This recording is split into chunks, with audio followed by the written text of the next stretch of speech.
We got a new paint job here, but we couldn't remove the windows because they're too rare. So got some paint splitting along the seams, or the edges, I mean. And that's one of the biggest dirt collection points on this car. So they're always going to be filled with dirt and be wet. So obviously that's not a good thing long term. So we're going to epoxy it. And this is what I used and how much I got left. It's like $8 or $9 a package. It says it dries clear, and it cured. They usually cure in about an hour, and it's there's a bunch of different brand names.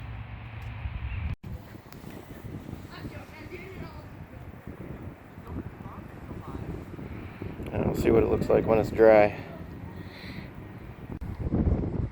Okay, this is great because not only do you get to learn from my mistakes, you get to see this done on the perfect canvas. This is a really bright white car, so you can see it's only been a couple weeks and it's already turning yellow, which doesn't bother me one bit. I knew it was going to look like it looks like. I don't care. Nobody's ever going to notice it but me. And then also, if you do use tape, like I did, just make sure you peel it off before it actually finishes curing, because then it'll get stuck underneath there. Yeah, so just wait like 5-10 minutes, then pull your tape off.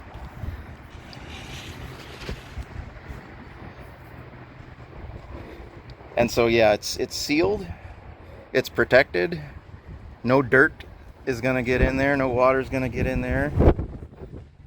So there you go. But do not do this at home.